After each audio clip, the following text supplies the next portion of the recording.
बहादुर साहब 4000 CC luxury गाड़ी में बैठकर आते हैं। उनकी गाड़ी पर मकरूज मुल्क का सब्ज झंडा लहरा रहा होता है। टैंकी में 50 से 100 लीटर मुफ्त का पेट्रोल होता है। वो कुर्सी पर विराजमान होकर अपने ऑफिस में बैठकर सारे कैमरे आगे लगाकर 275 रुपए फी लीटर की बदखबरी ये कहकर सुनाता है कि मजीद इजाफे के लिए तैयार रहें क्योंकि मुल्क को बचाना है। ये कहकर लशपश गाड़ी में हाथ हिलाता हुआ निकल जाता है क्योंकि इस ऐलान से उसे खुद रत्ती बराबर फर्क नहीं पड़ता। कौम के दर्द में मरने वालों के बयानात का निचोड़ ये है कि मुल्क बचाना है तो फिर महंगाई बर्दाश्त करना होगी। जी बेहतर, मुल्क ही तो बचाना है। क्या आप इसमें हिस्सा डालेंगे?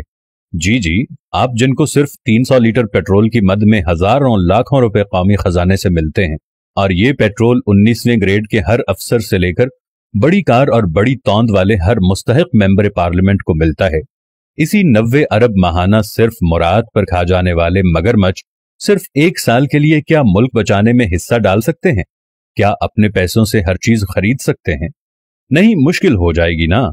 मुफ्त बिजली, मुफ्त पेट्रोल, सब्सिडी और टैक्स फ्री अय्याशी, मगर वीआईपी इलाज, एयर कंडीशन घर, एयर कंडीशन ऑफिस, मुफ्त तालीम, पूरी दुनिया के मुफ्त चक्कर, ये सब न रहा तो ये मुस्तहिक अशराफिया तो मर जाएंगे।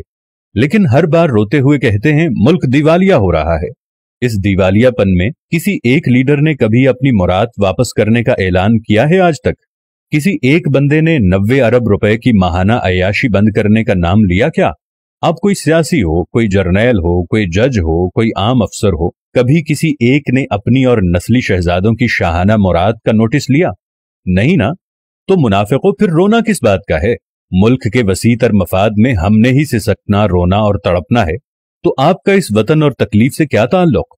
हम मुल्क बचाने के लिए फाका करने को तैयार हैं।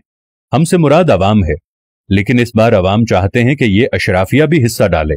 ये मुल्क सिर्फ हमारा नहीं है, ये मुल्क सिर्फ गरीब अवाम का नहीं, ये मुल्क सिर्फ सियासतदानों का नहीं, ये मुल्क सिर्फ जजों जर्नैलों का नहीं, ये मुल्क सिर्फ ब्यूरोक्रेट्स का नहीं।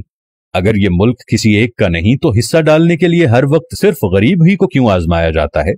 अगर कोलंबो जैसे हालात पैदा हो गए हैं ना, और एक एक अय्याश को गिरेबान से पकड़कर कौम चौक में ले आए, तो कौम को इल्जाम मत देना। भूख, मुफलिसी, खाली जेब और खाली पेट इतनी बुरी चीज है कि ऐवान हिला देती है। अवाम आपसे कहते हैं कि गरीब के पास खाने के लिए खत्म हो रहा है। तुम लोगों ने आज भी उनका साथ नहीं दिया तो फिर कल मत कहना कि बहुत देर हो चुकी है।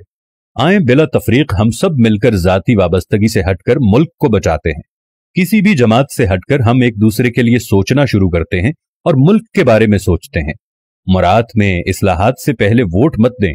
सोशल मीडिया हो या मुल्क की गलियां, यहां हर जगह एक जबान हो जाएं, एक आवाज बन जाएं, वरना ये मगरमच्छ तुम्हारी खुशियां और इस मुल्क को खा जाएंगे।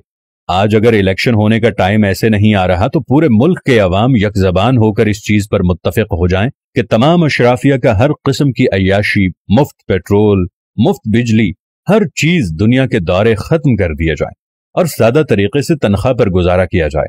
तब जाकर हम एक कौम बनेंगे। एक तरफ अशराफिया का ये निजाम और दूसरी तरफ गुरबा का ये निजाम कि इसके पास सुबह का खाना है तो शाम का नहीं है। प्यारे दोस्तों, हम सबको मिलकर एक मुहिम चलाना होगी। इस मुहिम में हम सबको, बाकी सबको अपने तई जगाने की कोशिश करना होगी। ये पाकिस्तान है तो हम हैं। आज पाकिस्तान को डूबता हम सारे देख रहे हैं। क्या ख्याल है कि अगर आज किसी और पर गुर्बत आई है तो कल तुम पर नहीं आएगी? पाकिस्तान का पैसा डिवैल्यू होता जा रहा है। कहां 120 रुपए डॉलर से 300 रुपए डॉलर तक पहुंच रहा है। हम कहां पर खड़े हैं? खुदा का नाम लेकर अपनी अपनी जात को छोड़कर सिर्फ पाकिस्तानी बनकर सोच लो। पहले पाकिस्तानी बनो, बाद में अपने लिए सोचना। अगर तुम अपने लिए आज खुद नहीं सोचोगे तो याद रखना तुम्हें दुनिया में कोई भी पसंद नहीं करेगा, क्योंकि आज हम अपना इमेज बहुत तेजी से खो रहे हैं।